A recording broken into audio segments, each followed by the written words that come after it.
Boa noite a todos. Hoje nós vamos falar sobre um tema que já vem estando nos últimos 30 anos, que é a sustentabilidade. O termo foi cunhado há 30 anos atrás, na Rio 92.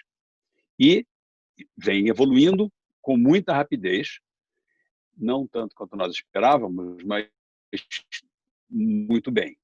E esse tema está nas nossas vidas. Em 92, houve uma premiação da ONU que escolheu 15 setores da vida humana que estavam ligados à sustentabilidade, os mais diversos: oceanos, política, imprensa, esportes, jovens, vários.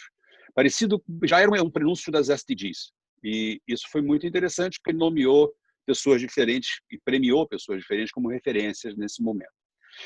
Eu vou passar um cenário aqui mais focado na sustentabilidade, que tem na parte mais impactada, uma das partes mais impactadas, por o que nós estamos vivendo agora, a Covid-19, essa pandemia. O mundo foi construindo, foi crescendo a sua economia nos últimos, vamos supor, 100 anos, e nós começamos a perceber há 40, 50 anos atrás que o meio ambiente estava sendo degradado. Nós não estávamos prestando atenção para as pessoas ainda. O social ainda não era uma coisa, era o ambiental. Foi o movimento, depois do movimento hippie, começou a coisa do meio ambiente. Isso evoluiu e chegou em 92, as pessoas entenderam que não bastava você lidar com o meio ambiente, você tinha que incluir o social e o econômico, era um tripé, né? E mais ainda, a razão pela qual o ambiental estava sendo degradado era basicamente por uma questão do econômico. Se você pensar, dois extremos do econômico, a multinacional gigantesca, que porventura vai estragar a natureza, porque usa tecnologias que não são adequadas, porque degradam a natureza, para pagar dividendos aos seus acionistas no final do trimestre. Isso é uma realidade, é dinheiro. O meio ambiente está sendo degradado em função de dinheiro. Então, esse cenário, a gente estabeleceu aqui que o problema ambiental, que foi detectado na década de 60, 70, 80, era causado por dinheiro. Então, em 92, uma das coisas que ficou basicamente falada foi o seguinte: nós temos que agregar o social e o econômico, porque sem o econômico, você não tem dinheiro para investir, para desenvolver novas tecnologias. Nesse momento, havia muita pressão ambientalista. A pressão ambientalista foi muito importante, porque empurrou legislações, empurrou opinião pública, uma série de coisas que levou a investidores e a grandes empresas a desenvolver a tecnologia adequada para ter o ganho econômico, para ter a melhoria de qualidade de vida, sem ter o impacto ambiental. Isso foi até 92. 92 para frente, nós começamos a incluir o social e o ambiental. E aí foi começando a descobrir que não adiantava construir só grandes empresas multinacionais e grandes governos muito ricos se a metade de baixo da população mundial não tivesse o mínimo de dignidade para viver. Então, naquele momento, metade da população mundial, vamos dizer, os 3 bilhões de pessoas que ficavam na metade de cima das mais ricas, eram visíveis pela economia, pelo banco, eram visíveis, sob o ponto de vista econômico. A metade de baixo, os 3 bilhões outros mais pobres, não eram visíveis. E com o evento das telecomunicações, telefone celular e as mídias sociais, aos poucos, essa turma invisível foi começando a tomar consciência do que existia lá fora.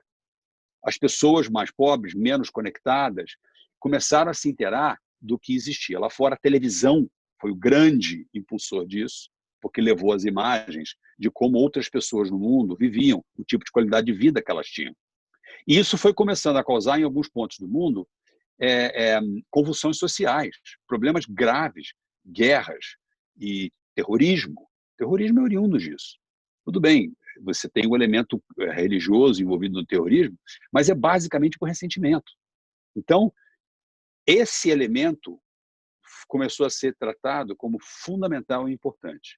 O que acontece na base da pirâmide e como trazer esses 3 bilhões de pessoas lá de trás, que que eram invisíveis, para a visibilidade, porém tinha um problema sério. O planeta já não está mais aguentando a turma que está visível hoje, consumindo e produzindo como está hoje. Se você dobrar esse número de pessoas, quebra o planeta. Não tem a menor condição. Isso é uma péssima coisa, é um problema grave. Mas tem uma boa notícia. A boa notícia é que, ao longo dessas 3 últimas décadas, os investimentos em tecnologias sustentáveis, produção de energia, tecidos, substitutos de plástico, substitutos de... Enfim, foram se desenvolvendo milhões de pesquisas e tecnologias impulsionadas por opinião pública, legislação, pressão, isso tudo, e a comunicação de massa, a ponto de que hoje nós temos soluções fantásticas para isso.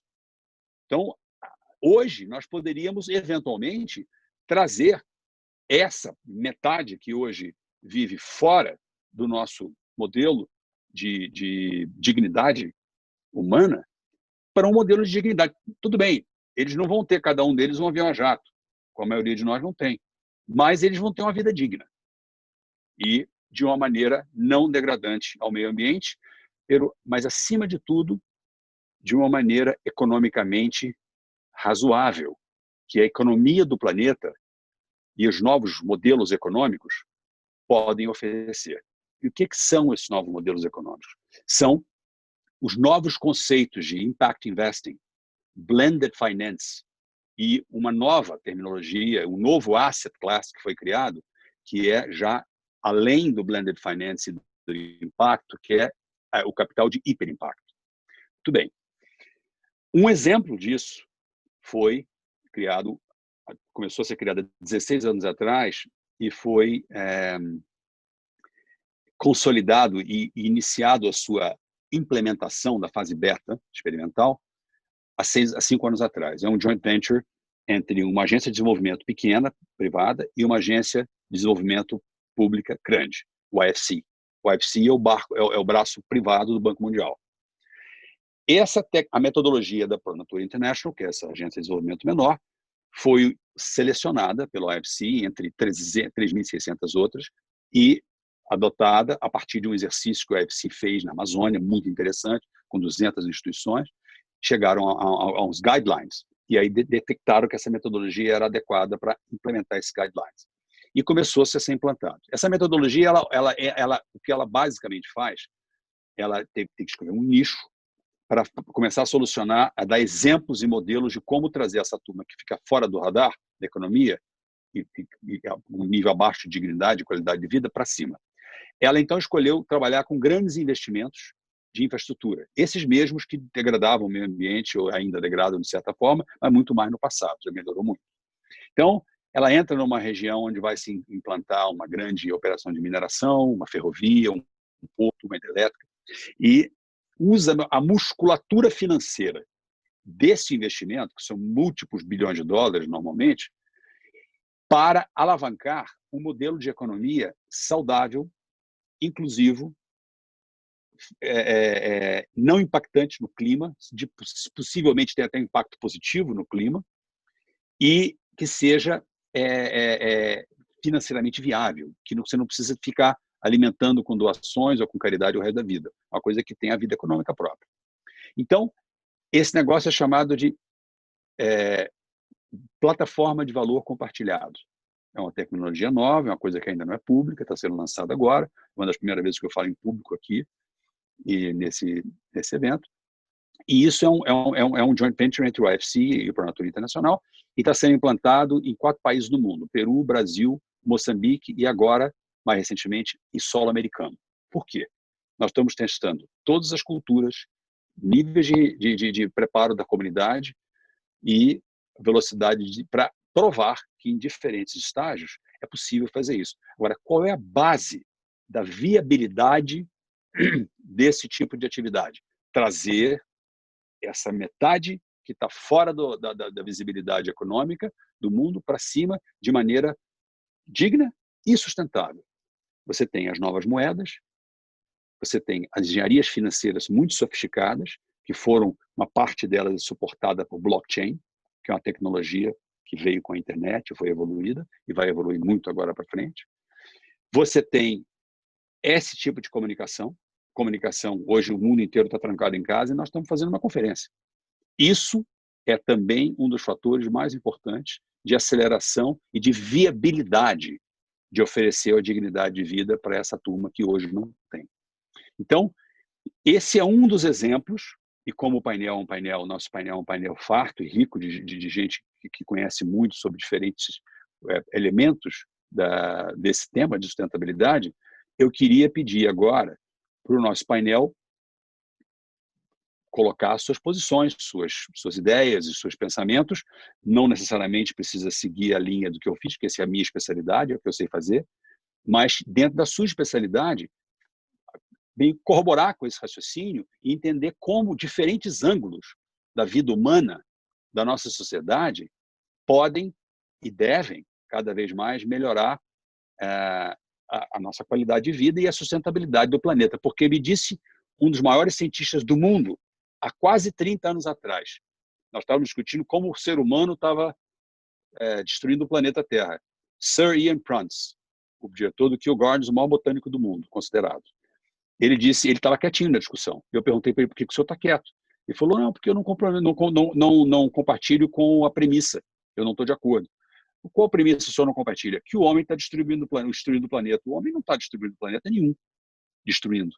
Aí eu falei, Sir Ian, por favor, vindo de um homem como o senhor, eu preciso que o senhor comente esse assunto. 1 minuto, pelo menos, por que o senhor está dizendo isso? Ele falou, não, deixa eu ser muito claro. O homem não está e não tem capacidade para destruir o planeta. Ele está destruindo a sua possibilidade de viver no planeta. E uma vez que ele for bem sucedido, vai acontecer, como já aconteceram outras vezes na história do nosso planeta, nós vamos desaparecer e o planeta vai dar 2 voltas no espaço e nem vai lembrar que nós existimos. E eu fiquei com isso na cabeça e ele realmente tem razão. Mas isso foi há 30 anos atrás. Quando o cara é gênio e é bom, não é por acidente. Então, eu queria chamar agora a Rafaela para colocar o lado dela sobre esse tema. Se quiser comentar sobre as coisas, alguma coisa que eu falei, com muito prazer, mas na área de excelência dela também seria muito bem-vinda. Rafaela, você divide conosco seus pensamentos? Oi, Marcelo, tudo bem? Prazer. Antes de mais nada, né, agradecer a todo mundo por essa oportunidade de estar aqui, por essa aula que eu já tive contigo nesses 10 minutos. Eu vou dar uma breve apresentada no porquê eu estou aqui e o que eu vim falar. Eu tenho 27 anos, eu sou administradora de empresas e logo com o início, antes do lockdown, eu comecei a pensar sobre como as pessoas que realmente, como tu falou, vivem abaixo dessa qualidade de vida que a gente tem iam se virar com todos esses impactos colaterais que esse lockdown ia ter. Que além do impacto na saúde, a gente já tinha ciência de todos os impactos da economia e sociais, né? Então, a ideia mais foi criar um projeto que fosse uma ponte entre quem se solidarizasse com essa ideia e quisesse, de alguma forma, auxiliar essas pessoas e permitir que essas pessoas fossem ajudadas. Então, a gente criou uma campanha de arrecadação, onde hoje a gente arrecadou mais de R$95.000 através de 800 doadores e distribuiu cestas básicas, produtos de higiene para mais de 25 comunidades vulneráveis aqui da Grande Florianópolis.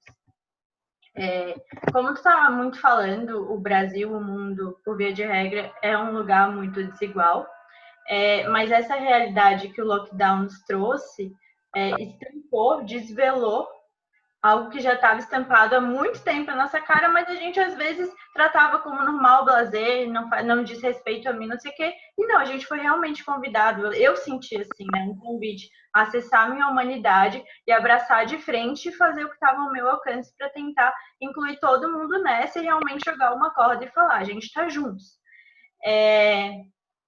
Então, depois disso, eu acredito. E daí uma coisa que eu muito pude perceber com todo esse nosso projeto e me deu muita esperança foi ver o quanto as pessoas são solidárias e o quanto está todo mundo realmente disposto a abraçar, sabe? Eu vejo muito que o ser humano ele tem o poder de dar significado para as coisas que acontecem na vida dele. Então, se a gente se tornar melhor depois disso, a gente vai voltar e vai reconstruir uma sociedade melhor que, em vez de muros, a gente vai realmente construir pontes. E que uma coisa que eu estou lendo muito é que crises, epidemias ou qualquer coisa dessa, elas aceleram mudanças que já estavam em curso. Eu realmente acredito que a implementação da sustentabilidade na nossa sociedade, tanto no parâmetro social, econômico, ambiental, era uma coisa que já estava sendo muito comentada. A minha geração já exige muito isso, mas agora ela acelerou e realmente daqui para frente eu acredito que é um pré-requisito total para a nossa reconstrução. Mas então eu vim aqui mais expor a minha ideia sobre o que eu aprendi com o projeto e o que efetivamente virou a minha opinião do que é incluir essas pessoas, sabe? Para mim, o que ficou mais claro é que privar as pessoas de oportunidade é privar elas do valor mais básico que o ser humano carrega, que é a liberdade de escolha. Então, o que me soa como o mais correto para a gente fazer daqui para frente não é chegar dentro das comunidades ou chegar para as pessoas e simplesmente, às vezes, dizer para elas o que a gente acredita que seja melhor a partir do nosso olhar, sabe? Eu acredito muito que daqui para frente a gente tem que contornar o problema, incluir as pessoas, perguntar para elas o que elas acham que é melhor para elas também, para que elas se sintam protagonistas dessa mudança dentro da vida delas e queiram fazer a parte. Então, eu sinto muito que a gente tem que estar aqui para abrir porta, aumentar a mesa e realmente ouvir para que essas pessoas impactadas se sintam no poder de escolha e saibam que elas têm oportunidade, sim. Até porque, como eu vi uma palestra tua falando sobre esperança, a gente constrói muito a nossa vida baseada na esperança. A gente tem um projeto. Então, eu estou aqui construindo minha vida, eu coloco um tijolo atrás do outro, eu tenho um projeto de vida. Quando a gente tem um projeto de vida, a gente tem motivação para querer ser melhor. A gente tem motivação para querer construir. Então, a gente tem que dar a oportunidade às pessoas construírem seus projetos de vida. Porque assim elas vão assumir seu protagonismo, sabe? Vão acessar esse poder interior delas. Então, eu acho que esse é o nosso papel como sociedade, empoderar as pessoas mesmo. Mas, e daí, como é que surge muita questão? Como é que a gente vai agir, né? Porque é muito fácil falar, ficar no teórico, mas a gente tem que ser prático.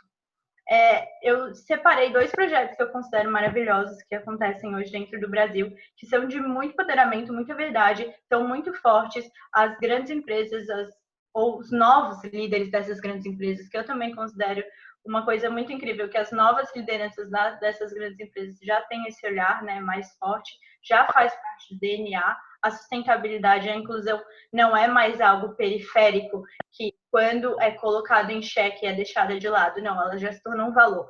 Então, quando chega um momento de crise que a gente questiona o que a gente vai priorizar, ela continua sendo priorizada por essas pessoas, né, que já tem isso como algo intrínseco, assim, já são permeados por isso. E daí, o primeiro projeto que eu vim citar é o Gerando Falcões, que é um projeto que ele o CEO dele é o Edu Liria, e ele criou realmente do projeto social uma empresa, onde é uma empresa guiada por metas, é uma empresa que ela tem indicadores, ele realmente leva a sério a inclusão, sabe? E como é que ele faz para capilarizar toda essa rede, estrutura que ele trouxe de inclusão dentro das comunidades? Ele cria líderes dentro das comunidades, que esses líderes criam outros líderes, e dessa maneira vão impactando as pessoas para que elas saibam do seu poder dentro de transformação. Então, são vários projetos, como a gente já conhece, de reintegração, arte e música, mas que, de certa maneira, abrem muitas portas, e eu acredito muito nisso. Aqui em Floripa, a gente tem o Cidades Invisíveis, que é uma marca social, que por não ter tanta visibilidade no Brasil, ele acaba vendendo produtos e tal, que também, através de projetos, empodera as nossas comunidades. E a gente vê o quanto, tipo, as grandes empresas já abraçam isso, sabe? Aqui em Floripa, as grandes empresas aqui de Floripa abraçam esse projeto. Ali, o Cidades Invisíveis, desculpa, Gerando Falcões, hoje tu vê que eles são patrocinados pela Ambev, pela Gerdau, pela Visa. Então, são pessoas que estão ganhando esse poder ali dentro, podendo literalmente levar a sua opinião para a mesa. Eu considero muito importante as pessoas que vivem essa realidade levarem sua opinião para a mesa. Não é o que tem que sair do que a gente acha que é melhor, e sim escutar o que é melhor para eles, para que a gente possa aí ajudar. Agora, falando mais sobre a minha geração, assim, porque eu me sinto muito na obrigação, e eu também me sinto muito esperançosa. Os millennials hoje, eles são pessoas que já estão priorizando um desenvolvimento sustentável. A gente não se importa de pagar um pouco mais por um produto, porque porque a gente acredita nesse produto, a gente faz questão de ajudar. Eu vejo ali o engajamento das pessoas querendo me ajudar, querendo se mexer. Então, essa questão de consumo excessivo já está se tornando uma coisa relativamente ultrapassada para a gente, sabe? Então, a gente já não considera mais sustentabilidade um termo à parte. Tipo, não é sustentável. Sustentável é uma premissa para a gente querer consumir muitas das vezes. O que eu já acho que é algo que a gente tem a visão de que o consumo individual afeta o todo e a gente quer que as próximas gerações tenham o mesmo acesso ao consumo que a gente está tendo. Então, a gente está aqui levantando essa bandeira. Realmente, o nosso olhar de valorização passou de uma grande empresa, uma multinacional, para aquela empresa que tem um olhar humano, toque humano e valoriza o desenvolvimento antes de qualquer coisa, sabe? Eu acredito que esse é um momento mesmo da gente dar um passo para trás e também entender o nosso papel como um todo. A gente também conversou sobre a questão de como as pequenas empresas são o que mantém nosso país, são o que mantém a economia como um todo, são o que dão oportunidade para as pessoas. E não daqui para frente a gente reavaliar nosso consumo também, sabe? Consumir do pequeno, consumir um pouco aqui, consumir um pouco ali, consumir um pouco ali, para que o negócio, principalmente depois desse lockdown, volte a virar e a gente consiga que todo mundo volte a ter suas oportunidades. Mas é isso, assim, mais. O que eu quis mais trazer é que a gente passou de uma filosofia de onde ou é super desenvolvimento, mas realmente natureza deixa para lá, as outras pessoas ficam à margem, não sei o quê, para a gente aceitar que a gente tem que viver numa filosofia de a gente tem um desenvolvimento sustentável, a gente consome o que a gente precisa e tá todo mundo junto nessa. É muito mais agregado que escolher, sabe? Eu não sei, essa é a filosofia que eu tenho que trazer para minha vida. É para todo mundo, é soma. A sustentabilidade só faz bem, ela é um somar. Não dá mais para admitir que pessoas busquem só um impacto individual, sabe? Isso não é algo mais que a gente valoriza. Então, para mim, o desenvolvimento passa obrigatoriamente pela educação, mas é isso, a gente tem que estar sempre aberto para novos diálogos, para novas conversas, para novas ideias, porque e tem sempre um espaço vago na estante, sabe? Porque é ali que acontece a construção, é ali que acontece a evolução. Eu sou muito grata por tão nova estar tendo a oportunidade de conversar com pessoas com tanta experiência, estar num painel tão maravilhoso quanto esse. E realmente é isso, é a gente pegar tudo que vocês sabem, botar a nossa ideia, oxigenar tudo e se tornar os agentes de mudança mesmo, porque, como tu falou, no fim do dia, o planeta está aí, ele está aí independentemente da gente, então quem tem que cuidar da gente somos nós mesmos, sabe? E cuidar dele, porque no fim é a nossa casa. Mas é isso, o meu convite final assim, é para a gente acessar a nossa humanidade, o que a gente tem de mais íntimo, exercitar nossa empatia, aprender a ouvir mais do que falar, e construir mais diálogo, mais ponte, em vez de muro, porque a gente está junto nessa. É ilusão pensar que algo aqui é meu. É tudo nosso, é a nossa casa. Então é isso, assim. Isso foi o que eu aprendi ao longo desse projeto. É o que eu quero buscar para minha vida. Eu sou bem nova nisso, vou ser bem sincera que estou começando agora com essa visão mais ampla. Espero ter agregado um pouco, mas passo a palavra de volta para ti. E muito obrigada pela oportunidade. Rafaela, muito obrigado. Muito interessante e é maravilhoso ver a tua geração tão envolvida. Você foi a que estragou tudo e deixou essa conta para vocês pagarem. E vocês estão pegando isso e estão fazendo de verdade. Isso me dá uma esperança enorme. Parabéns, parabéns. Muito obrigado. Da minha geração para a sua. Mário, eu queria muito ouvir o que você tem a dizer.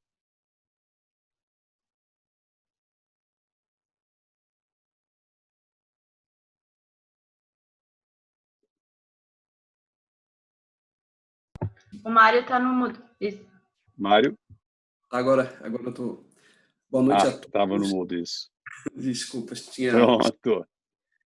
Então, gostei muito do tema. Inicialmente eu tinha ficado um pouco reticente para saber, de fato, o que eu iria falar, né? Até para vocês entenderem, eu não atuo no setor empresarial, nem em administração. A minha formação é jurídica e eu falo também por fazer parte do Instituto Wilson Grow, que é das instituições que estão fazendo parte hoje desse festival, enfim, desse evento, e para trazer um pouquinho desse olhar na tentativa de construir, de fato, essas pontes que a Rafaela estava dizendo.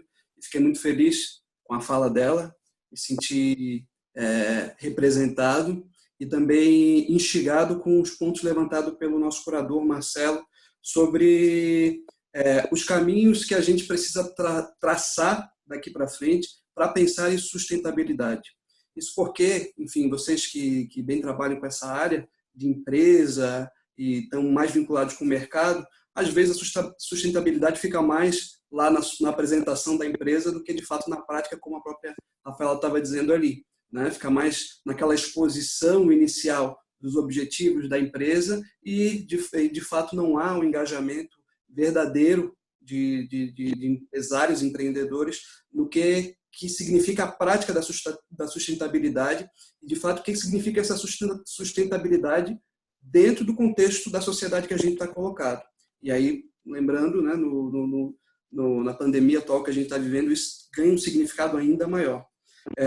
Do ponto de vista, o que eu tentei pensar para essa fala é, primeiro, trazer um pouco sobre o que nos trouxe até aqui e o porquê falar de sustentabilidade. Eu acho que todo o movimento que trouxe o debate da sustentabilidade, ele tem um ponto que é um ponto em que todos vão chegar, que é o fato de que esse individualismo, que faz parte da formação da sociedade atual, da modernidade, da pós-modernidade, ele é um conceito que ele é inalcançável do ponto de vista econômico e do ponto de vista social. Ou seja, esse sujeito em si mesmado, que não consegue mais se relacionar e que está totalmente voltado para si, né, e essa forma de vivenciar essa sociabilidade, ela tem um limite, que o limite está nas próprias reservas do planeta e na acumulação de riquezas para um pequeno número de pessoas. E aí o resultado dessa forma individual exacerbada de viver, de fato, como o próprio Marcelo disse ali, é a geração de zonas de invisibilidade social, ou seja, a geração da desigualdade, como o Brasil é e como outros países também são. E a Covid-19, como a própria Rafaela disse, ela escancarou para a gente algo que já era uma realidade, ou seja, a desigualdade não foi formada agora, não foi formada há 20 anos atrás, ela é muito anterior, mas a gente não conseguiu ainda lidar com esse ponto e talvez, né, o conceito de sustentabilidade que a gente está debatendo hoje aqui, ele sirva para que nós possamos repensar um pouco dessa forma de viver nessa casa comum, né, como a gente está falando aqui, que é o planeta Terra, e especialmente o Brasil. Né? Como sair dessa crise, que é uma crise sanitária, mas também que é uma crise social. Né? Porque, de fato, como todo mundo já sabe, nem todos estão no mesmo barco. Né? Há barcos que estão à deriva, há barcos que estão atracados, e aí a gente precisa, de fato, achar um caminho que seja possível para todos dialogar, é claro, pensando no desenvolvimento, todo esse debate da economia não fica fora disso, né? Ninguém prega nada fora disso, mas, de fato, a gente precisa pensar que tipo de sociedade, que tipo de sujeito a gente quer para o futuro. E aí, eu também gostei do ponto que a Rafaela colocou, que é dar um passo para trás. Ou seja, a gente, a quarentena, o lockdown, nos proporcionou, de fato, olhar para dentro de nós mesmos, mas também olhar para o nosso meio. Né? Olhar onde eu estou, sair da loucura do dia a dia, da rotina, que nos faz alienar e que é alienante, e a gente pensar que esse planeta também convive outras pessoas e que tem necessidades tais como as minhas e que, às vezes, não tem a oportunidade de conseguir suprir as suas necessidades. E aí, enfim, de onde eu venho? O Instituto Wilson Grow já trabalha, dentro de todas as suas entidades, há muito tempo no que toca à responsabilidade social.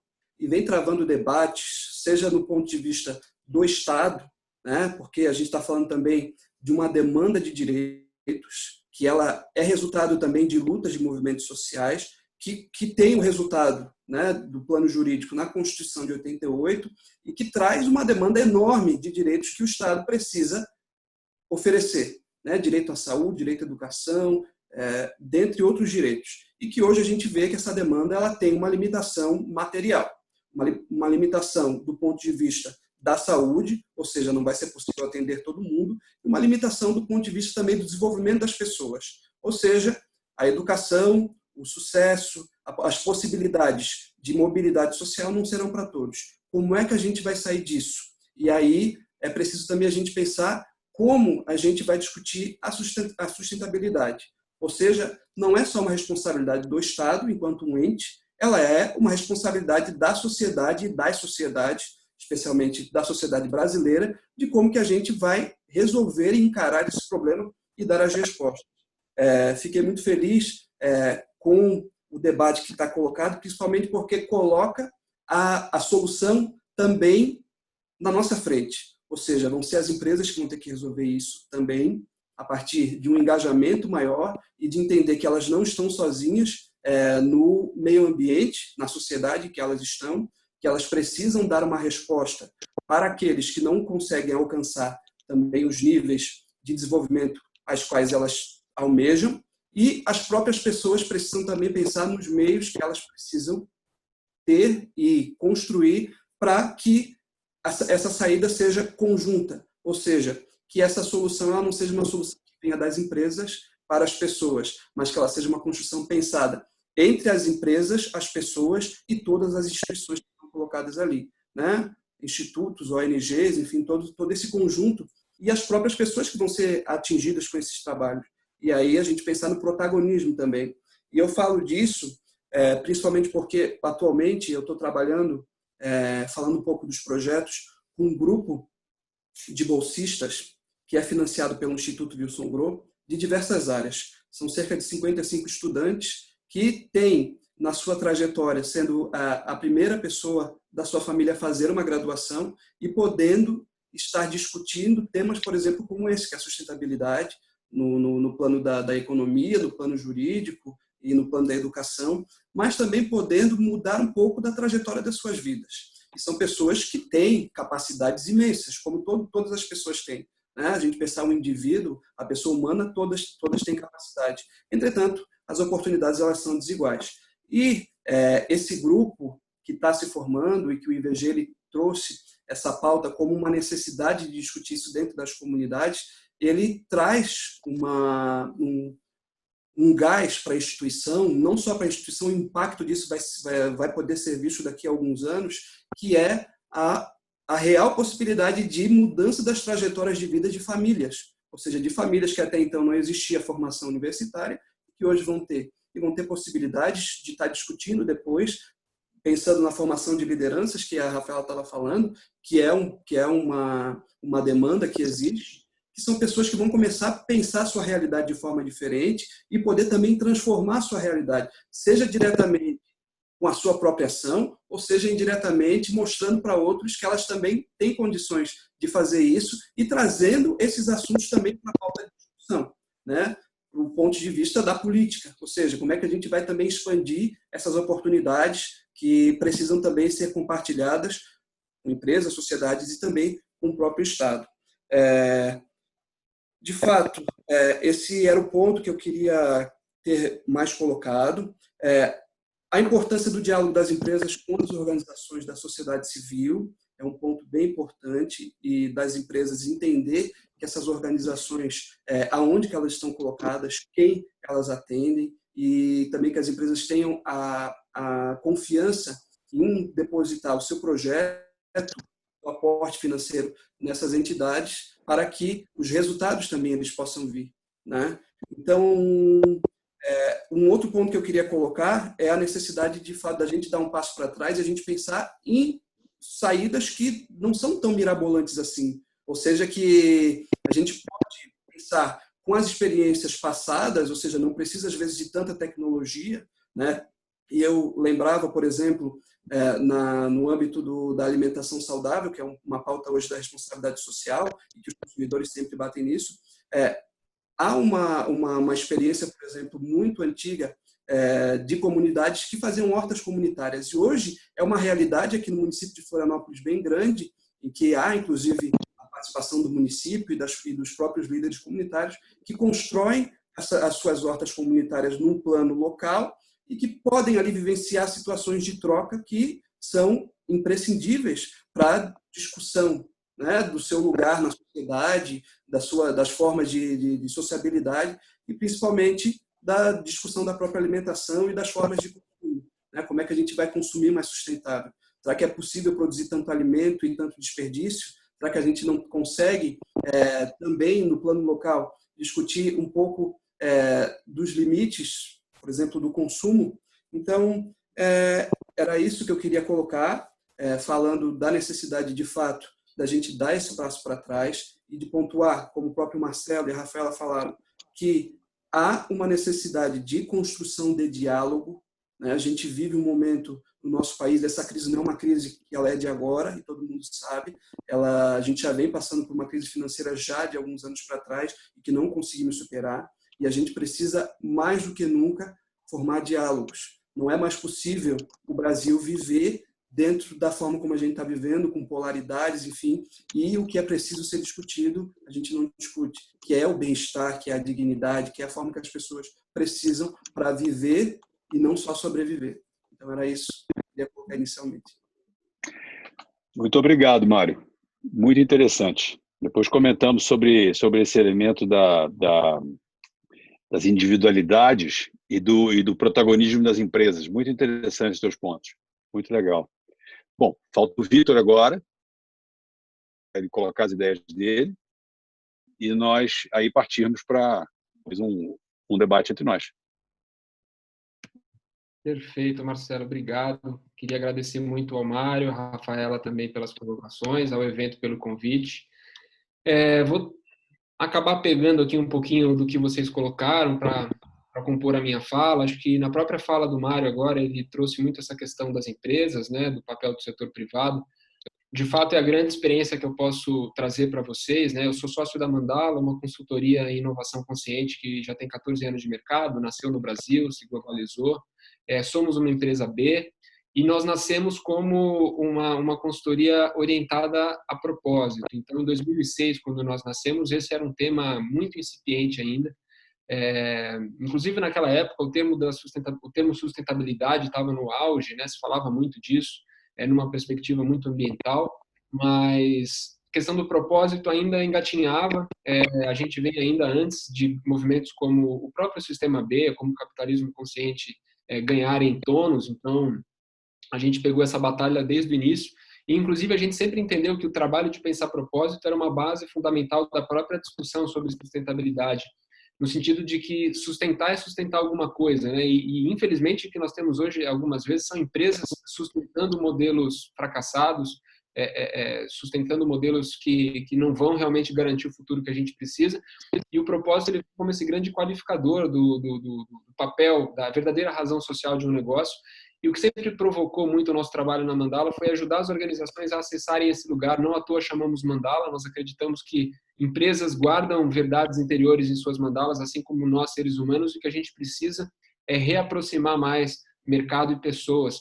Me assusta muito que, ano contra ano, nós vejamos pesquisas que mostram que o nível de consciência, o nível de confiança da sociedade no setor privado é parecido com o nível de confiança que se tem muitas vezes em governos. Então, de alguma forma, tem uma grande oportunidade aí que a gente identificou. Mas como falar de propósito também é falar de sustentabilidade, vou migrar aqui um pouquinho mais para o nosso tema.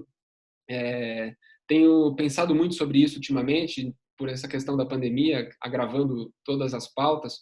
Até fiquei pensando no próprio título do painel. Eu realmente não sei se sustentabilidade é o maior ativo do nosso futuro ou se é o único ativo do nosso futuro, porque de fato os modelos que nós inventamos não vão nos levar muito além.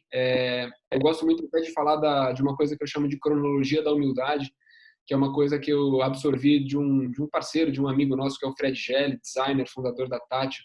Eu tenho sempre a colinha aqui. É uma reflexão muito interessante, porque é basicamente pegar a história da vida na Terra e condensar isso no espaço de um ano, para que a gente entenda um pouco melhor, de uma maneira um pouco mais familiar, o que representou na história do planeta certas eras, né?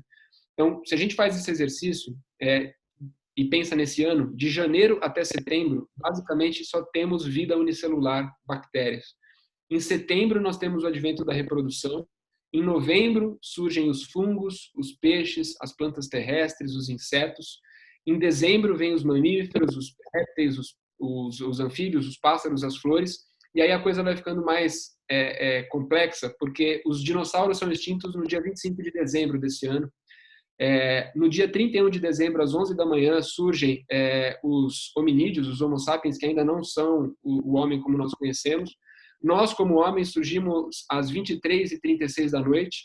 Às 23h59 temos a agricultura. Às 23h59, 58 segundos, temos a Revolução Industrial. E só nesses 2 segundos do ano, equivalentes à Revolução Industrial, nós já extinguimos 35% da vida na Terra. Então, eu acho que isso é um grande tapa na nossa cara no sentido da sustentabilidade, porque nós, humanos, uma coisa que nos diferencia muito das outras espécies é o córtex pré-frontal que nós temos, que nos dá uma capacidade de ambicionar, de imaginar o futuro, de acumular coisas, e, de fato, essa é uma grande armadilha. Colocado esse cenário extremamente alarmante, talvez a grande mensagem que eu gostaria de passar aqui para todos que estão assistindo, um pouco com base na minha experiência, é que definitivamente a sustentabilidade é um tema urgente e a gente precisa ressignificá-la de algumas formas, né? A primeira coisa é definitivamente encontrar talvez uma palavra que explique melhor o que é sustentabilidade, né? E eu gosto muito de usar a palavra interdependência. Eu acho que essa pandemia está sendo uma aula de sustentabilidade para nós, né? Basicamente, se a gente for parar para pensar, desmatamentos criam uma fragmentação de fluxos, quebram a autorregulação da natureza.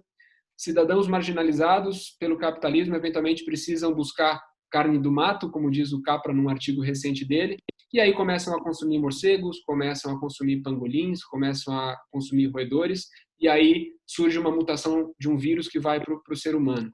Essa pandemia, ela não gerou nada, né? Às vezes a gente fala, essa pandemia está gerando uma crise. Basicamente, o que ela fez foi revelar uma crise que nós mesmos criamos através das nossas escolhas.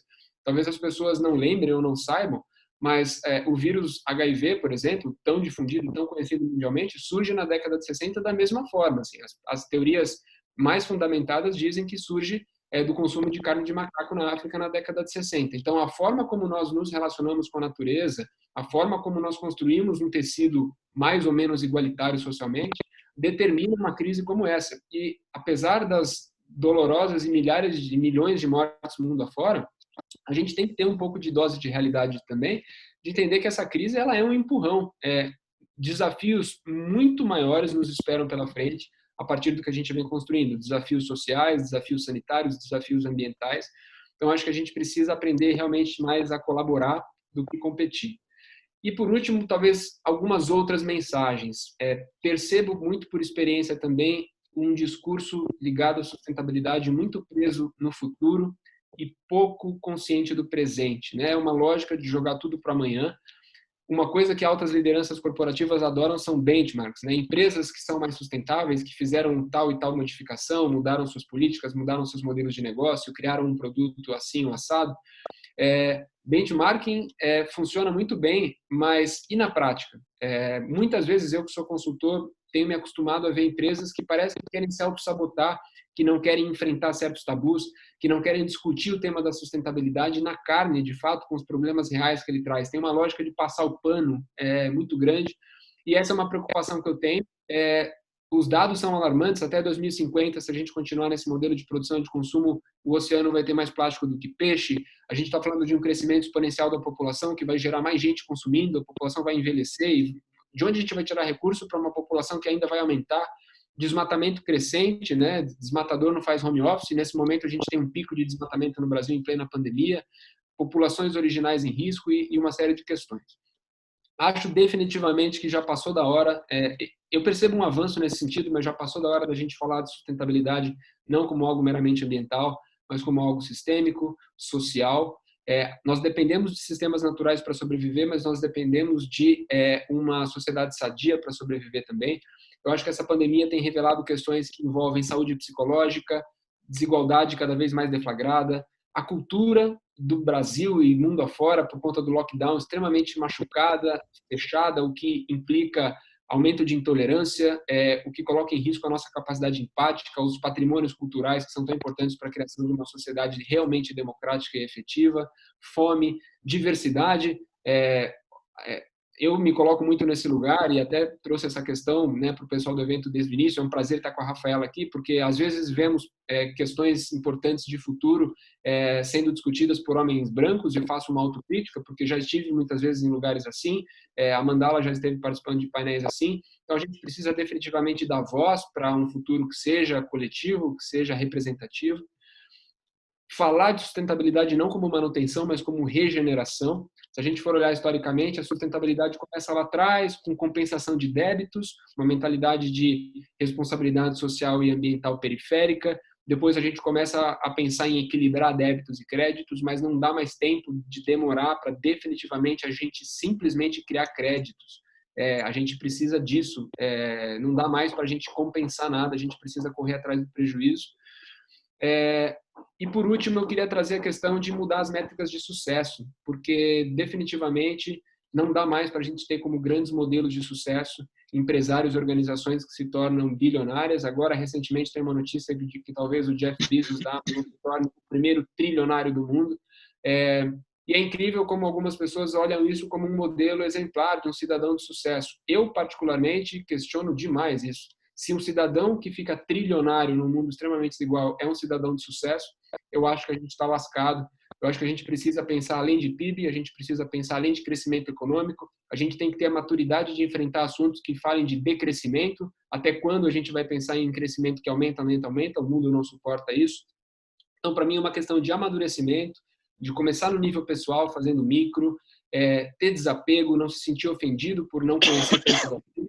Eu trabalho com isso há 14 anos e me considero ainda um leigo, um ingênuo, e aprendo a cada dia sobre sustentabilidade, porque, de fato, os desafios são complexos. Quando a gente para pensar, para você construir uma placa de energia solar, você gasta peças e você não tem um modelo de extração 100% sustentável. Então, mesmo para ser sustentável, nós ainda não aprendemos a ser sustentáveis. Como humanidade, a gente tem que ser mais humilde, tem que enfrentar isso, sentir isso na pele, para a gente realmente construir um futuro desejável, que para mim é um sinônimo de sustentabilidade. É construir um futuro desejável diferente do que hoje. Sustentar o de hoje não é suficiente. É isso. Desculpa ter falado muito. Passo a bola para você de novo, Marcelo. Obrigado, Vitor. Não, falou muito, mas falou bem. Muito legal. Muito bom, muito interessante. E eu acho que as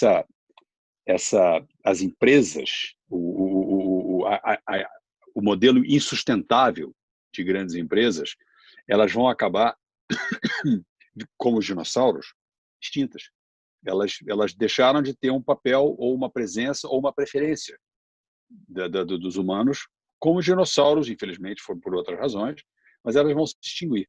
Eu não sei se vocês conhecem um livro, um autor, um cara, cientista econômico brilhante, chamado Jim Collins. Ele escreveu vários livros que são hoje textbook das escolas dos MBAs do mundo inteiro.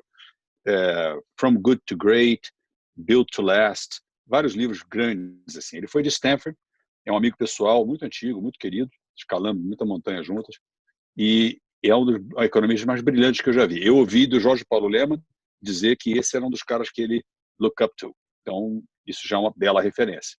Ele fez um estudo, o primeiro livro dele, o Built to Last, ele analisou as empresas em 15 setores diferentes.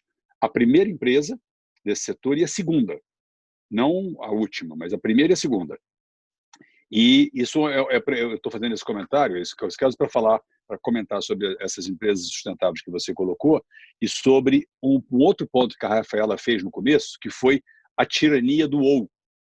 Muito interessante o comentário. Então, Rafaela, escuta isso que também isso vai corroborar com o seu ponto. O Jim Collins, então, desses 15 setores, ele escolheu as empresas, a primeira e a segunda, e ele chegou a 8 coisas, 8 elementos, pontos, que a primeira empresa tinha e a segunda não tinha. Por isso ela era a segunda. Então, na época, ele estudou IBM, Burroughs, ele estudou HP e Hewlett-Packard e Texas Instruments, ele estudou, eram empresas diferentes, eram primeiras diferentes, tem muitos anos, tem uns 30 anos, praticamente 25. E uma das coisas que ele descobriu foi a tirania do ou. As empresas que eram segundo ou para trás, elas sempre faziam uma coisa ou outra. As empresas que eram as primeiras daqueles 15 setores, elas sempre falavam de e. Não ou, mas e. Eles sempre somavam times diferentes, planejamentos muito bem feitos. E o outro, eu não vou falar os 8, mas um outro muito interessante era a diferença entre clockworking e time telling. Se você pergunta que horas são, você diz a hora, eu te digo que são tantas horas. O clockworking, ele se reinventa cada vez, a cada segundo é um segundo novo. E é um momento novo, é um tempo novo. Então, a capacidade de reinvenção e de adaptação é um dos fatores que evita a extinção, como os dinossauros e como essas empresas que você falou, Vitor, que vão desaparecer.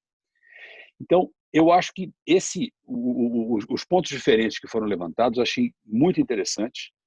O Vitor colocou a responsabilidade, falou sobre a responsabilidade das empresas, e realmente elas têm uma responsabilidade cada vez maior, porque elas têm um controle sobre o capital muito maior e sobre um novo modelo econômico muito maior que os grandes estados. Você tem que ter o gerador de capital no mundo são as empresas, e o capital é a ferramenta poderosa que nós temos para destruir ou para construir, para investir em novas tecnologias, para investir em modelos mais de igualdade social e fazer com que o nosso meio ambiente não sofra, porque nós queremos uma qualidade de vida melhor. Em última análise, lá na frente, o dano que nós vamos causar ao nosso meio ambiente para ter uma qualidade de vida melhor hoje vai acabar com a nossa qualidade de vida quando a gente tiver um pouco mais velho, ou do nosso filho ou do nosso neto. Então, isso é muito simples de dizer, mas é muito difícil de atuar, de agir. E, na verdade, o número de pessoas que estão ainda conscientes sobre isso hoje é um número pequeno, infelizmente. Eu venho de uma época que eu era chamado de maluco, ninguém entendia o que eu estava falando. Eu estou há 35 anos nessa batalha. Então, hoje em dia, eu me sinto coberto de gente, com colegas, eu não estou mais sozinho, e graças a Deus, eu me sinto muito bem. Mas o problema é quando você tem um volume de pessoas que infinitamente maior no mundo que não tem ideia do que nós estamos falando comparado com o volume de pessoas que têm ideia. Então, a comunicação, de novo, as novas tecnologias, G5 e o 5G, desculpe, e tudo isso que está acontecendo, só vai acelerar o processo de reconhecimento. Em 2027, pelo menos uma empresa vai ter 12 mil satélites em volta do mundo oferecendo internet 5G para o mundo todo. E, com certeza vão ter umas 2 ou 3 competidoras. Então, a curva J de ascensão e de velocidade, de crescimento de velocidade, de evolução tecnológica, vai ficar impossível de se acompanhar, que é muito bom, desde que a gente use isso na direção certa, toda essa força e essa evolução tecnológica. Eu não sei se alguém quer fazer algum outro comentário sobre o outro colega, entre nós aqui, que vocês têm alguma coisa a dizer, a complementar? Comentário sobre a favor. Isso, por favor. Quando tu estava ali falando muito do poder das grandes empresas, me veio muito na mente algo que eu já trabalhei numa grande empresa, muito grande, e elas são muito enrijecidas. Então, é como tu falou, elas se tornam dinossauros porque elas têm processo. Tipo, tamanho implica em processo, principalmente quando tu fala sobre uma empresa. Precisa estar enrijecido para elas se manterem organizadas. é aceitável o fato de que elas tenham tanta dificuldade de mudar. Mas, ao mesmo tempo, elas têm muito poder hoje dentro do nosso mercado. São elas que ditam e realmente elas que fazem a informação chegar para as pessoas. Mas o que eu consegui observar dentro dessa empresa, e eu acho que é um movimento que está acontecendo muito, é que essas grandes empresas que têm voz, elas estão começando a incorporar pequenas empresas que talvez não tenham voz, mas elas têm versatilidade, elas têm capacidade de se regenerar, de se reinventar, de realmente estar se adaptando para esse mundo novo que a gente está construindo. Então, eu vejo isso como uma forma de oxigenar esse processo de grandes empresas tão dinossauros, porque elas incorporam, mas elas não podem tirar o DNA dessas empresas pequenas, porque daí já cai por terra o fato de ter incorporado. Então, é um jeito dessas pequenas empresas começarem a ter um pouco mais de voz e estar num ambiente macro que realmente impõe a sua verdade, sabe? Então, eu acho que sim, empreender e estar visando sentar nessas mesas maiores, empreender dentro de locais que já estejam muito consagrados e dar um jeito de entrar ali para oxigenar isso através dessa incorporação é um jeito de fazer essa informação chegar. Porque realmente, é o que tu falou, é uma informação relativamente privilegiada, é um conhecimento que nem todo mundo tem. Mas muitas empresas têm essa capilaridade. Então, a partir do momento que tu entra nela, tu já faz uma diferencinha ali. E assim tu vai dando o potencial delas se renovarem, porque elas por elas mesmas é muito difícil, vai demorar demais.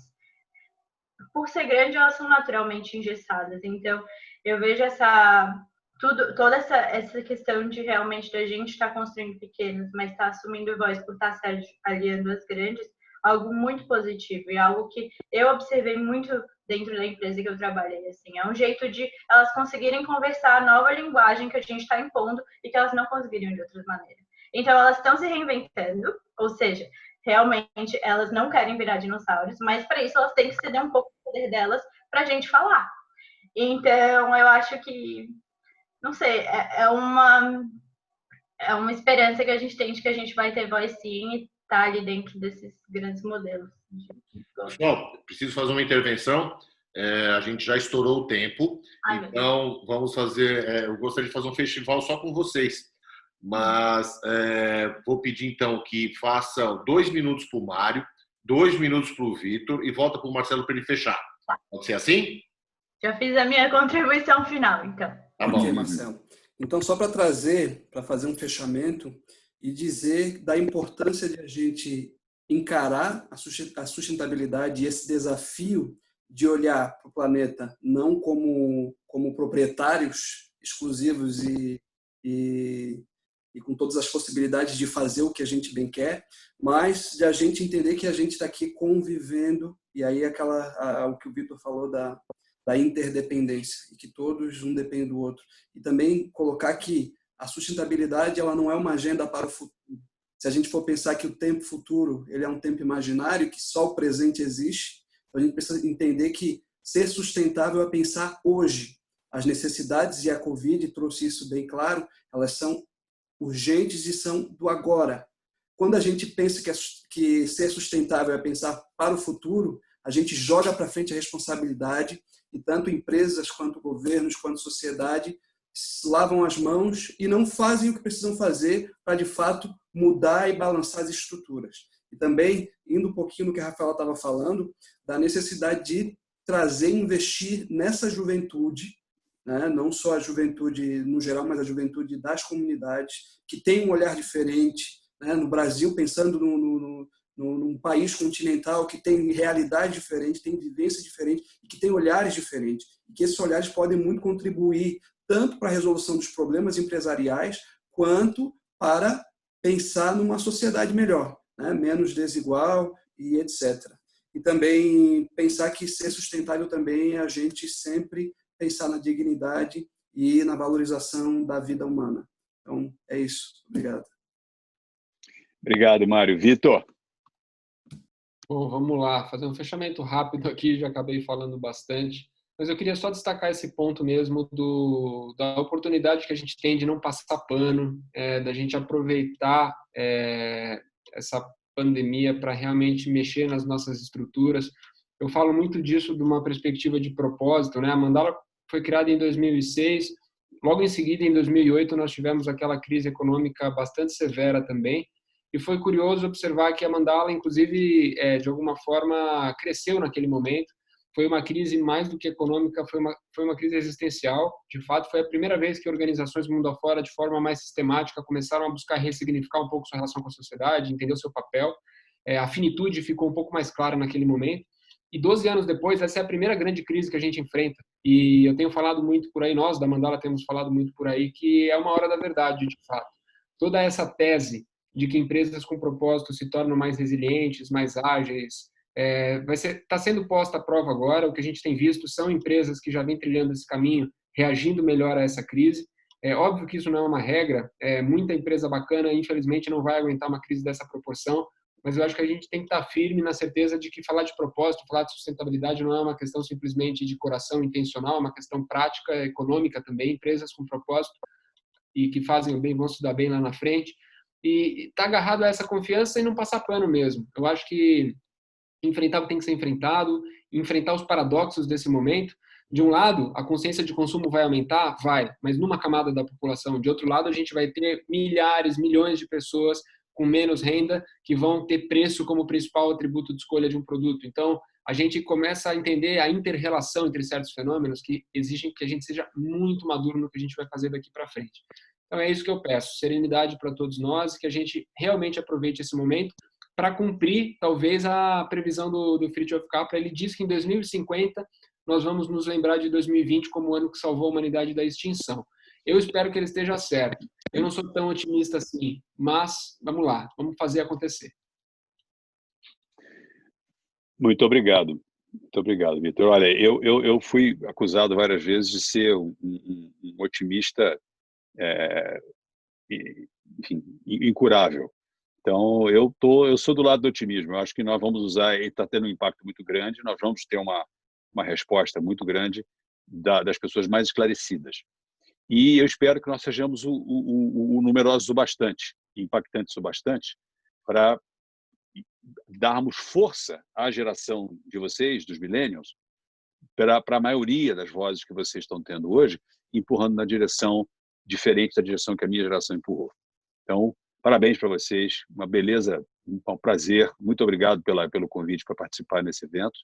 E com 35 anos de estrada nessa coisa que hoje se chama sustentabilidade, é uma alegria e uma forma de reforçar o meu otimismo ouvir palavras como eu ouvi hoje aqui.